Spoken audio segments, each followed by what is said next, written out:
Most people don't die at a funeral. I'm just sorry. We usually try to keep these intros so, like, cryptic and, like, ooh. And then my face just fucking immediately dropped. Like, what the fuck? I couldn't think of a better intro than this, so this is what we have to work with. Most people don't die at a funeral. Most people attend funerals to mourn a lost loved one or celebrate the life of the lost loved one. Most people don't die by gunfire after giving a eulogy at a funeral for the recently passed. I think most people don't have rumors about them practicing voodoo because strange deaths happen around them. How far is a person willing to go? How far is a person willing to go for money? How far is a person willing to go for justice? How far is a person willing to go to get the truth out there? I'm your host, Scoot, along with A terrified hatter. and welcome to Investigation. I think if my eyebrows furrow any farther, they're gonna be stuck. Bum ba dum bum bum bum bum.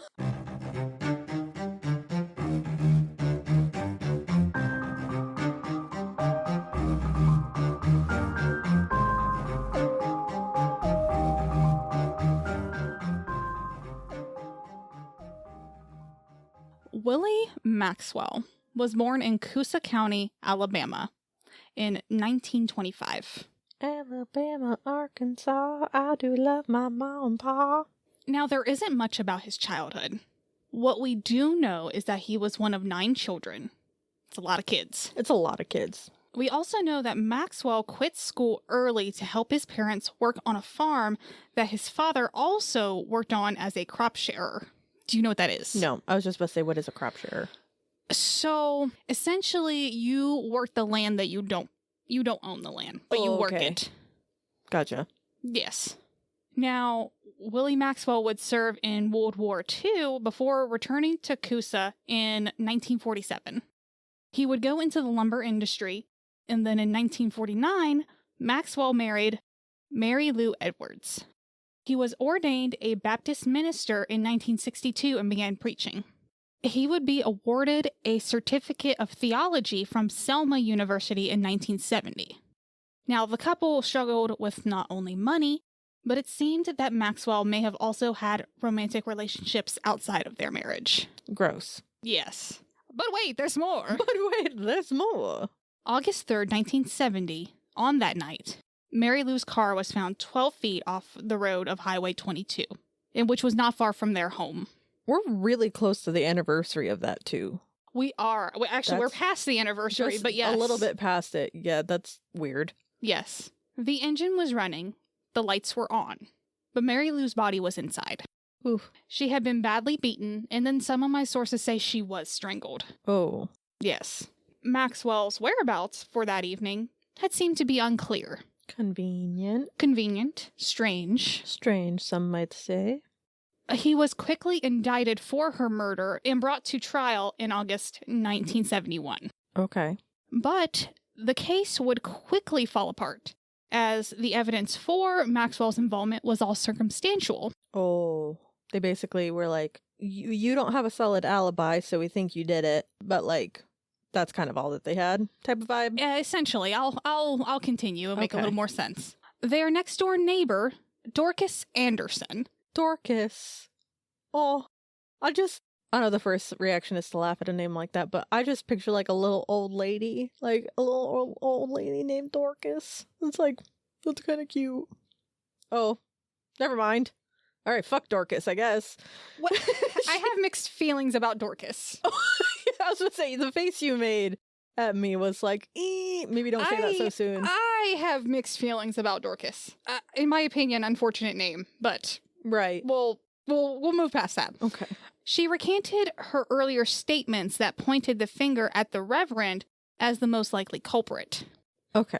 But then she would provide an alibi for him about his whereabouts that night. So he was acquitted on the charges. Okay, so the Reverend is Maxwell. Yes. I'm going to refer to him as probably the Reverend for most of the time. Okay. Whose wife was found severely beaten, possibly strangled, in her car. Yes. Not far from their home. The Dorcas, the neighbor, was like, he did it. And then she was like, JK, he didn't do it, and I actually have an alibi for him? Yes, essentially. What the fuck, Dorcas? I have mixed feelings about Dorcas. In one of these scenarios, you lied about something. Yeah, something was inconsistent. Right. Clearly. Now, Maxwell, aka the Reverend, would submit death claims on the insurance policies he had taken out on Mary Lou. Even more weird. Yeah, that's convenient. Now, one of my sources said that the policies range from a few hundred to tens of thousands of dollars. That he had multiple policies on her. Jesus, is that even legal to do? I kind of go into that a little bit later. Okay. In terms of insurance policies. A little bit. All right. Now, in November of 1971, the Reverend married again to his neighbor, Dorcas Anderson. Huh. Imagine that. Imagine that. Now, one source mentions that her previous husband, Abram, had suffered from ALS, but the sudden nature of his death in May 1971 was maybe kind of suspicious, maybe kind of weird. Okay. But it would be listed as pneumonia, but again, this was only one source, so I'm a little iffy on that. It's like he maybe sort of might have been a little bit weird, but maybe not. Right. More sources point to it being just pneumonia. Death. Yeah. Now, 3 months later, on February 1972, the body of the Reverend's older brother, John Columbus Maxwell, was found laying at the intersection of Highway 22 and Highway 9.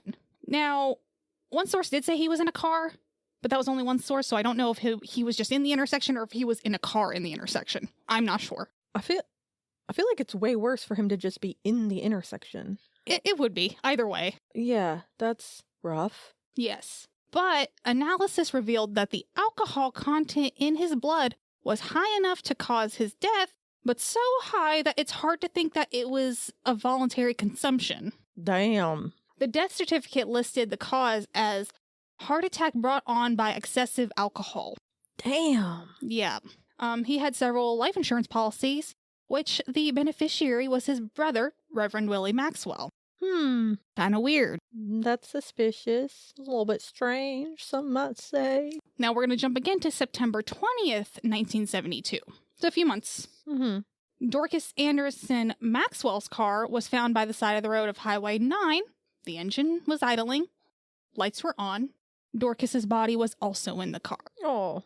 Okay. That's why I said I have mixed feelings about Dorcas. Right. Like, what she did wasn't great. To be like, he did it. Nah, he didn't do it. And then I'm going to marry him. Yeah.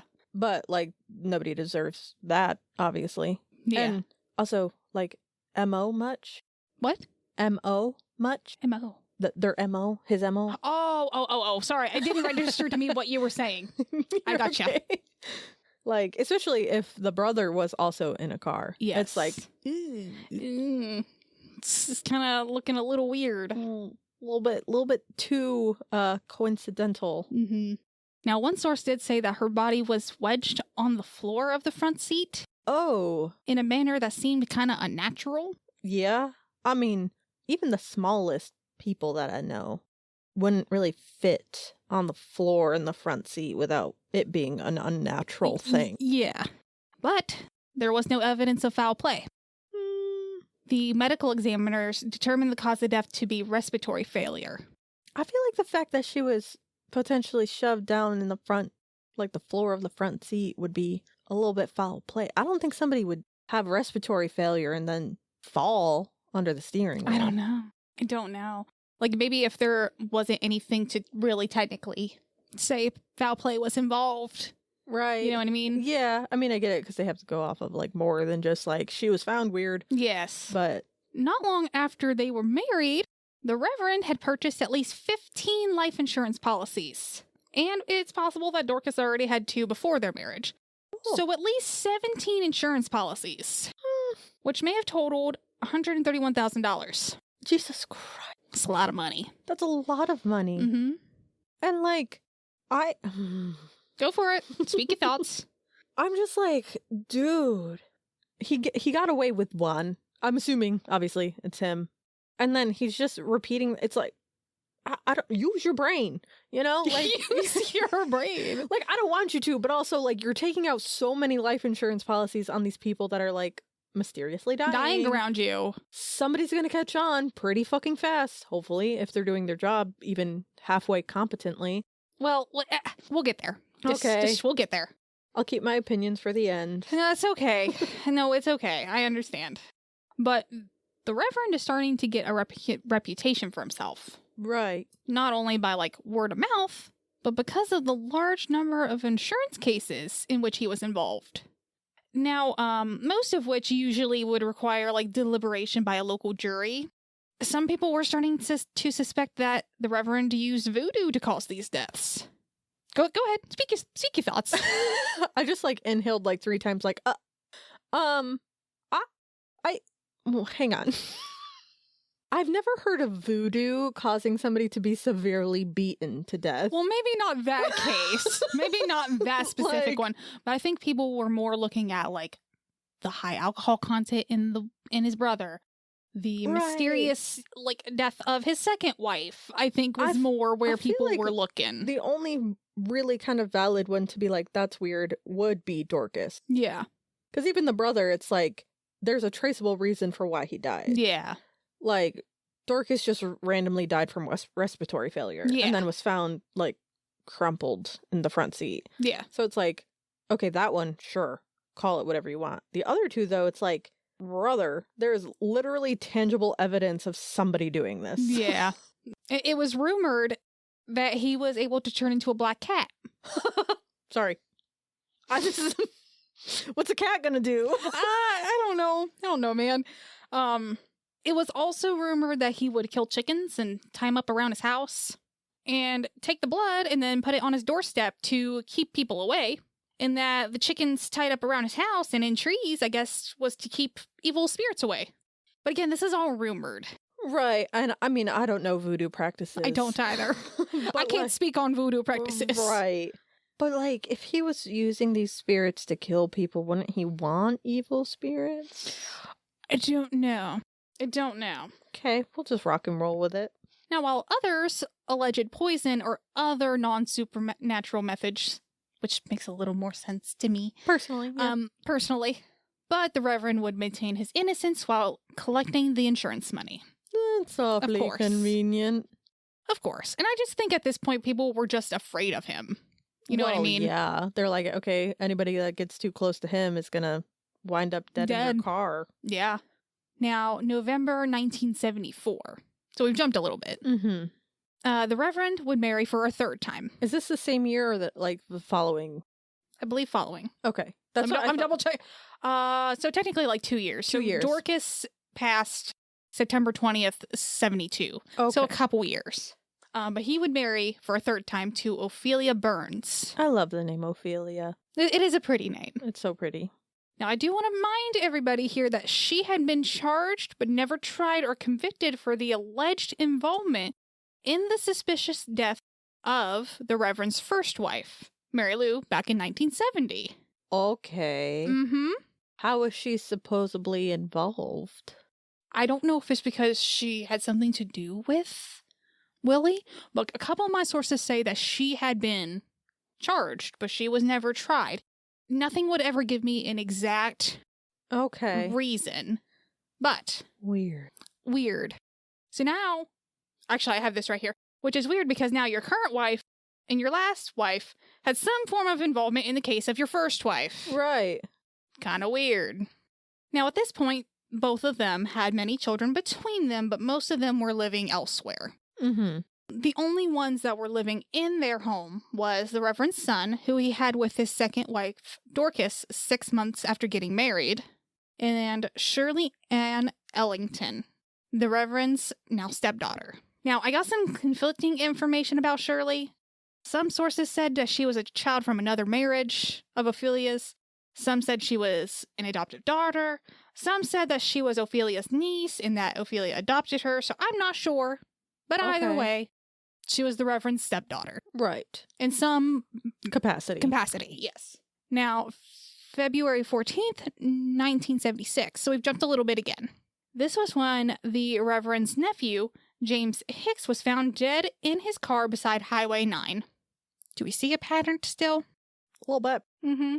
Again, this was close to the Reverend's home. James had no sign of injury, and they were unable to confirm foul play. The medical examiner recorded that there was nothing, quote, which would adequately account for the death of this subject. So they could find nothing. They don't know how he died. Okay. Weird. A little strange. That one I could... Okay, voodoo, sure. A voodoo, sure. A little weird. A little weird. James Hicks had 4 life insurance policies, of course. Okay. Not as many as the 17, but, decent payout. Yeah. Great. And it seems as though it was possible that the Reverend was asking for help with the murder of his nephew. Oh. Yeah, some of that information kind of came out that he may have been asking around. But nothing would come from this, as there was not enough evidence to bring charges. All right. Yeah. Disappointing, but okay. Disappointing, but... And it wouldn't be until June 11th, 1977, so we've jumped again a little bit, when the body of 16-year-old Shirley Ann Ellington was discovered on the side of Highway 9 about a mile from her home. She had been crushed under the Reverend's car when the jack collapsed as she was changing the tire. It seemed she was borrowing the car. Oh, okay. But there's already some suspicious things, if we think about it.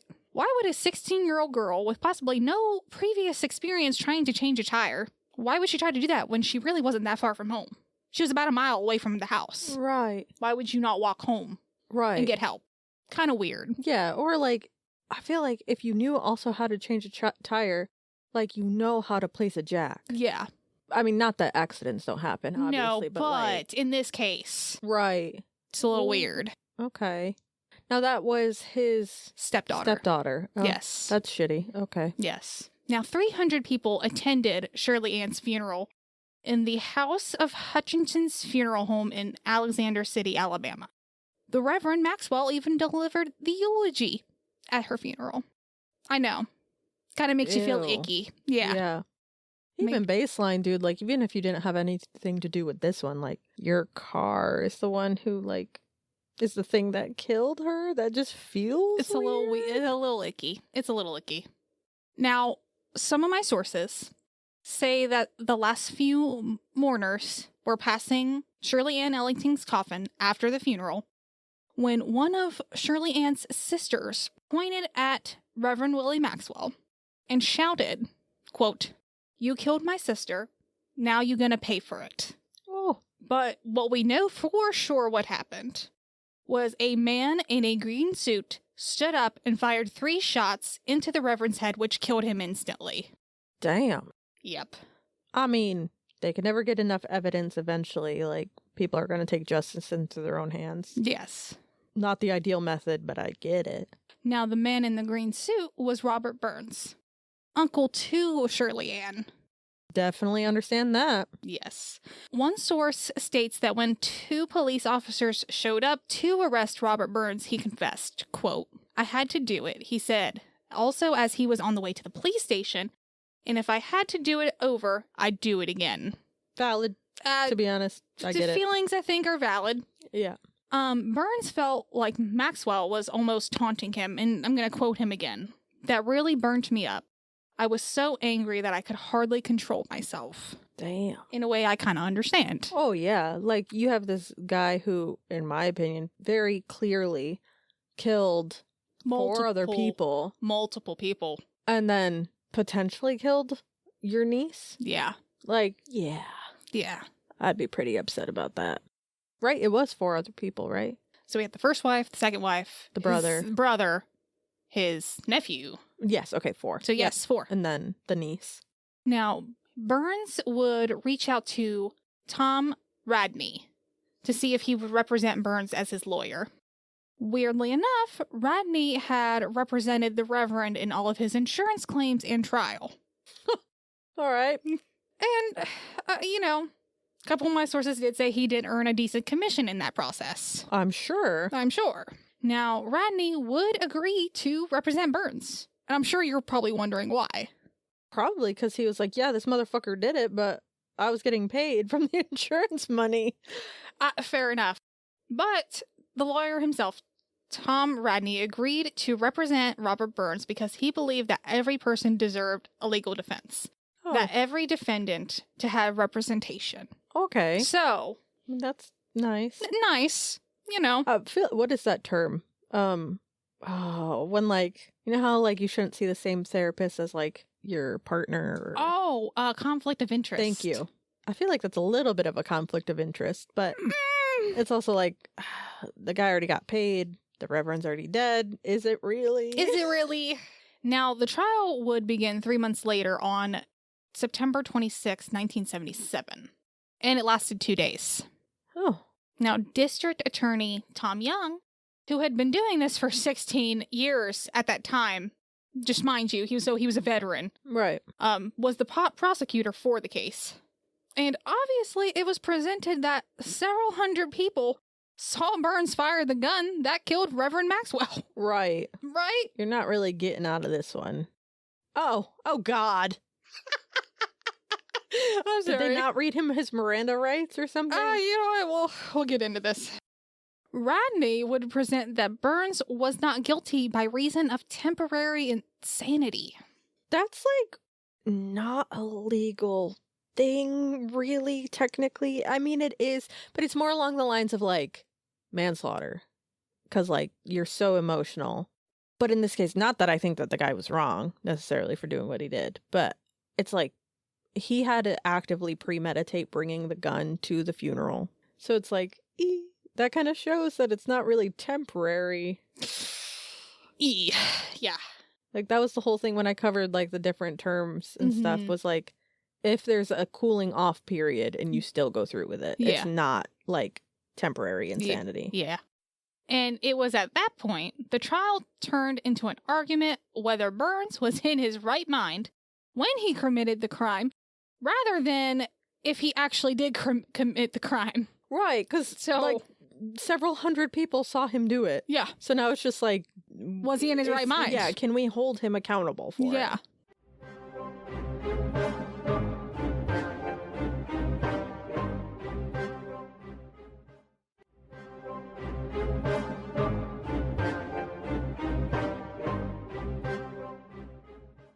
The jury would acquit Burns by reason of insanity. That's insane. You still killed a person. Yep. At the very least, like, you should be getting 3rd-degree murder or 2nd-degree murder in some states. Like, or possibly even a manslaughter. Manslaughter, voluntary manslaughter. Like, yeah. No, he was acquitted. That's crazy. Mm-hmm. Like, 300 fucking people saw you shoot this man. And they were just like, yeah, we think that it was valid. I think that the town just really hated the Reverend. And were like, you know, they were just they knew what he was doing and they couldn't have enough evidence on him to actually. Like I said, like, I don't think the guy was necessarily wrong in terms of his feelings. Do I think that he should have shot him? Probably not. Do I think that if he didn't, the guy probably would have done more? Yes. The Reverend would have done more? Probably. Which actually brings me to, I had like several kind of follow-up questions for you. Like, how'd that make you feel? Do you feel justice was served? How do you feel? I know, I had several follow-up questions for pause. you. Oh. How do you feel about someone taking justice into their own hands instead of letting the system do it? Well, I feel like the system wasn't doing it, and that's the problem here. Yeah. The system couldn't pin him. We could argue, like, could the system have done something, or could they not have? But it's like, it's kind of, you know, like the O.J. Simpson trial and stuff like that. And, like, the guy who ended up shooting him. Yeah. I believe he was acquitted because the cop intentionally didn't read him his rights. Yeah. From my understanding of it. I don't know the full thing. But I'd have to look that back up. Right. It's something along those lines. It's like, I do get it. And this guy was, by definition, a serial killer because he killed 3 or more people. Mm-hmm. There was a cooling off period in between. I don't blame him.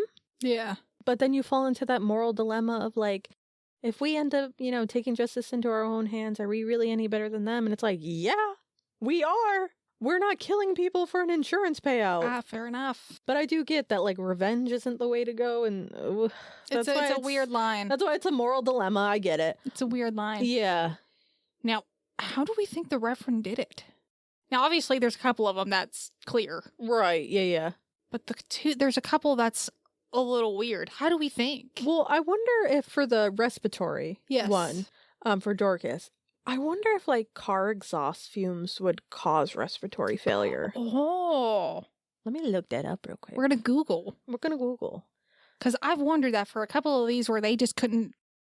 There seemed to be either something natural or something. Couldn't find anything. Like, what did he do? Right. Yes, car exhaust can cause respiratory and systematic failure. Through high concentration of toxic gases like carbon monoxide. So, possibility. That is a possibility. And then the one, I mean, that's hard to say. The other, the nephew, because they couldn't even find anything. They couldn't find any, like, reason for him to. So that's weird. I'm almost like undetectable poison, possibly? Possibly? I mean, surely there is something that would. So it does say, like, an undetectable poison is largely a myth. But in the 1970s, toxicologists faced with significant challenges with rare or exotic substances like thallium or newly developed fourth-generation nerve agents such as Novichok. But what would be the chances, though? Right. Like that he just happened to have stuff like that. Right. Huh. I don't know. Those were just kind of my thoughts. Yeah, like, that's the only one. The car exhaust fumes make sense. That does make sense.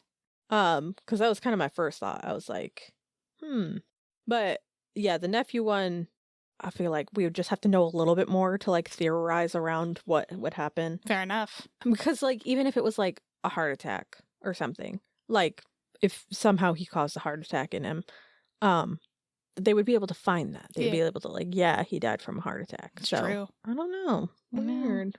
Well, I'll just go ahead and continue on then. During the trial, Harper Lee was in the audience making notes and researching.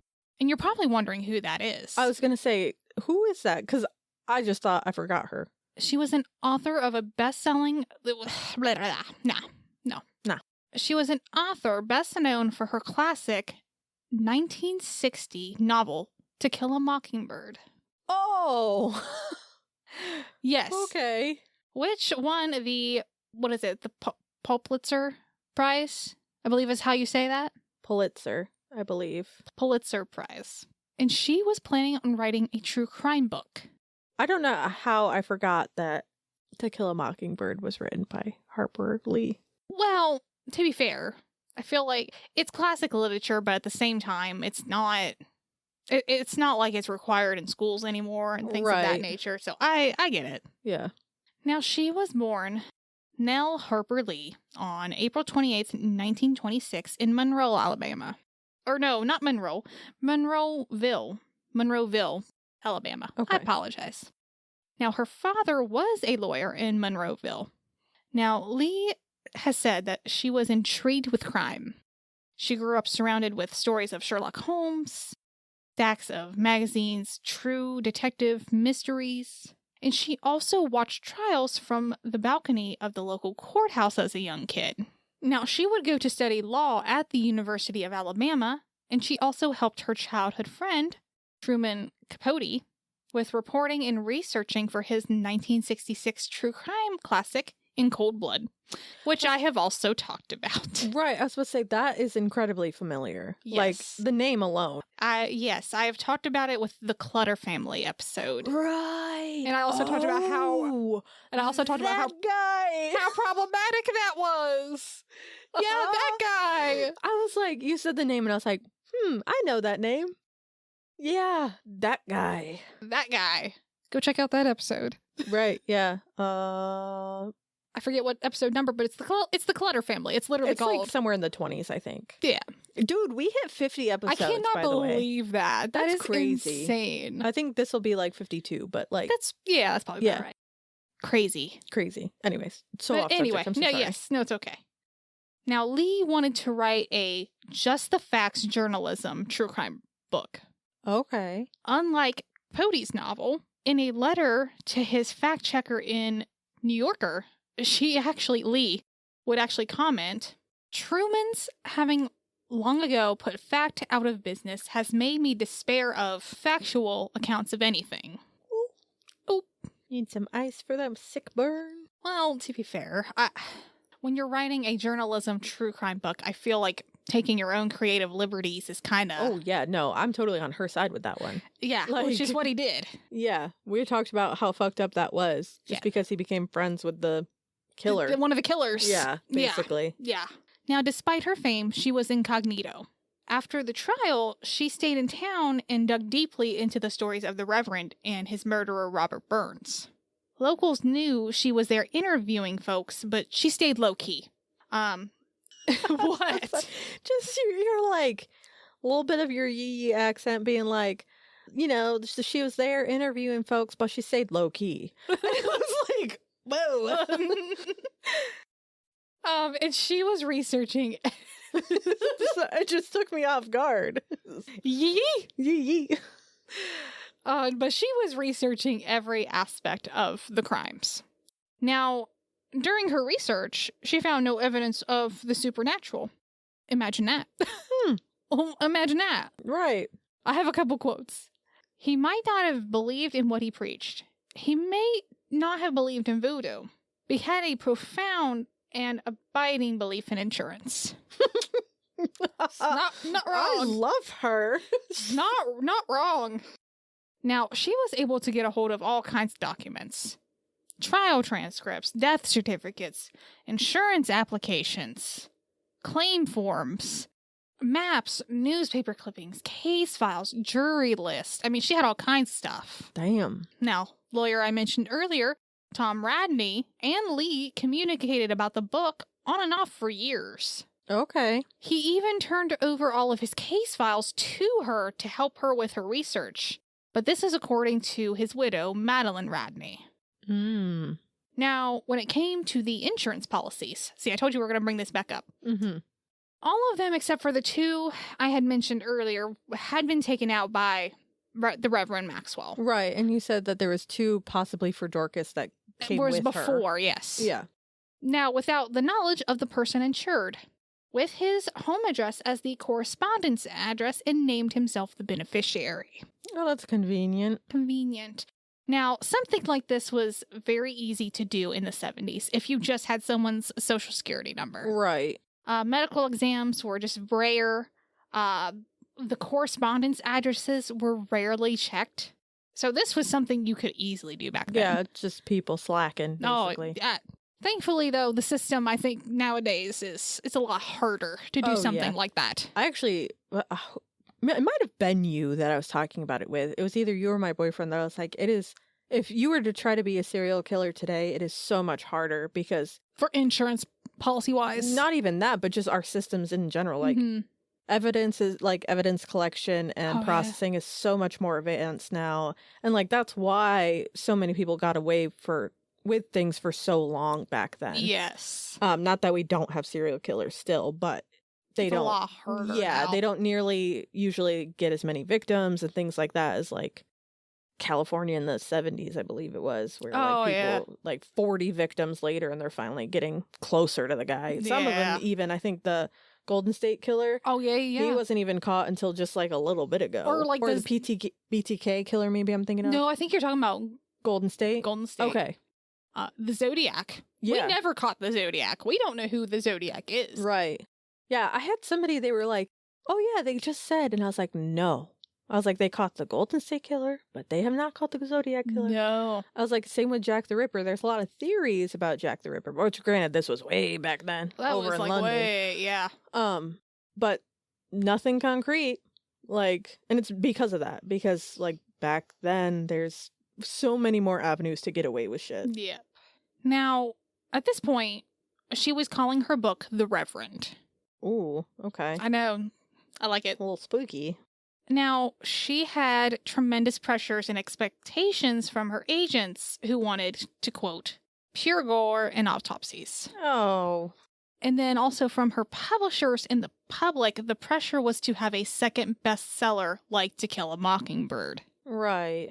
But all she wanted was, quote, a clear conscience in that I haven't defrauded the reader. Hell yeah. I like her. Fair enough. You go, Harper Lee. Fair enough. Now, everywhere she traveled to, whether that was to her apartment or to her friend's country house in Vermont, or even like her family members' homes, she brought along the Reverend everywhere she went. You know, people were asking her about her progress on her book, or possibly the lack thereof. Mm-hmm. I do think at some point she did hit a writer's block. I found a quote from, it was one of my sources while I was researching. And this quote is supposedly from like an attorney that was down in Alexander City. Didn't list who that attorney was. A little sketch. So it's a dubious quote. It's a little sketch. But the quote is, she's fighting a battle between the book and a bottle of scotch, and the scotch is winning. Like I said, it's a little up in the air. Right. Now, there was just a lot of rumors that started circulating. Some stating that she had written the book, but the publisher had rejected it because of the racial politics of a black serial killer were, quote, too sensitive. Now, Willie Maxwell was black. Okay. I didn't mention that earlier, but I'm mentioning it now. Right, yeah. I was like, that's the first time I'm hearing. Yes, I didn't realize it until actually this point that I probably should have mentioned it earlier, but... That was like me, I think in the old Cahaba case, when I wrote it, I like realized I didn't mention that the rivers were still flooded when the steamboat. Oh, so like when I wrote it and I was reading it for the episode, I was like, oh, I'm just gonna toss in here real quick that the rivers are still flooded because that's also something the boat is struggling in. That's really important, actually. Now, other rumors were that Lee was worried about her safety because the Reverend allegedly had living accomplices, or that she was worried about being sued. There was just a lot of rumors going around. Right. But I also just think there was factors that there may have simply just not been enough factual material for an entire book about the Reverend's case. Mm-hmm. You know what I mean? But, like, she also could have produced it as, like, a novella, even. Do you mind explaining to me what that word means? I feel a little dumb at the moment. No, it's a novella is just basically like a novel with less words. It literally, so it's a longer than a short story or a novelette, but shorter than a full-length novel. Okay. Yeah. Makes sense. All right. So it's typically like, I think, roughly 20,000 to 50,000 words-ish. So it's like, she could have totally done that. Also, though, side note, do we think that him being black had something to do with the voodoo rumors? Oh, I hadn't thought about that till you said something. Right. Like, because I just didn't think about it. He killed the people, but like, I was like, where the fuck is the voodoo coming from? Voodoo? Oh, you know what? I didn't think about that. It just didn't correlate in my brain. Yeah. I mean, that is a possibility. I wonder. I mean, a black man from South. Yeah.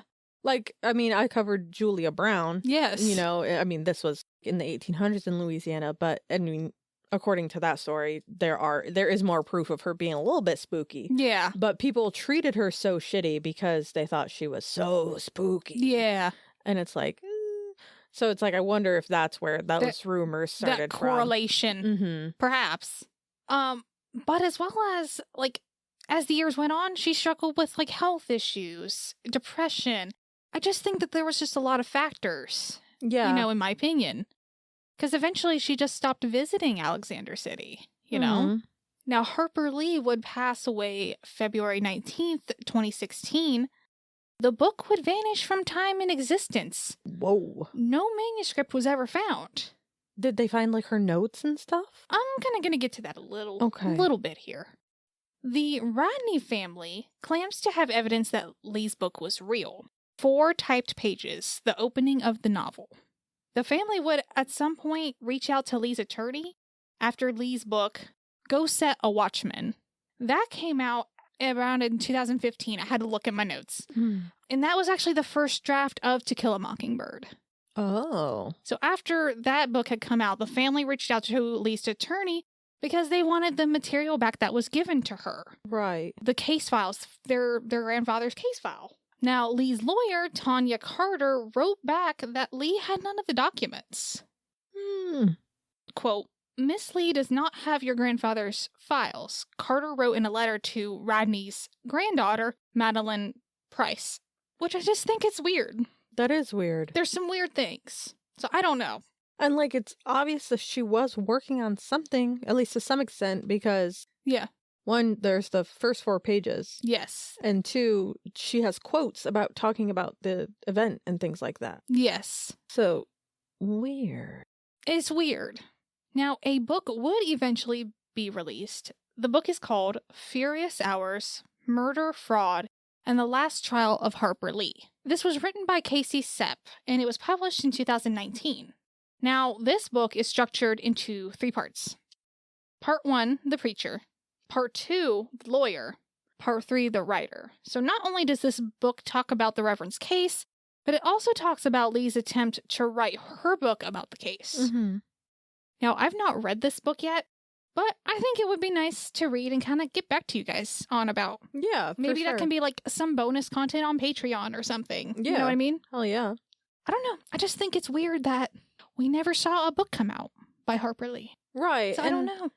I think it's more weird. Like, even if she didn't ever end up publishing it, like, one, that does happen. People do die before they finish their books and things like that. But she worked on this for, I mean, it would have been decades. Right. So that's one that's weird because it would have been 40 years, roughly, obviously. I think it's more weird that, because we could equate some of the, like, the delays and stuff to, one, maybe she just lost interest in it, which can happen. It can happen. 2, like, writer's block, you know, that she didn't have enough content. She was dealing with all these other pressures. Maybe she did turn to drinking because she was depressed and these other things. Or vice versa. Right, vice versa. Whatever the case, say, even if we are like, okay, yeah, she died before she finished, where's all the information she had for it? She had to have been writing notes. She had to have been working on something. Something, somewhere. So, like, that's weird. It is weird. It's a little bizarre. Yeah, for sure. But that's all I have for you for the case about the Voodoo Reverend and the author. All right. Well, if you guys want to go check out our Patreon, you can get our episodes ad-free, as well as some bonus content. Like we just said, we might post some bonus episodes, as well as we always upload our pictures for the case, and you can vote on next month's state that we cover. So go check out that. If you have any stories you want to share with us so we can read them on the podcast, you can do so at investigatingwithus@gmail.com. And in the meantime, we hope you keep investigating. Bye. Bye.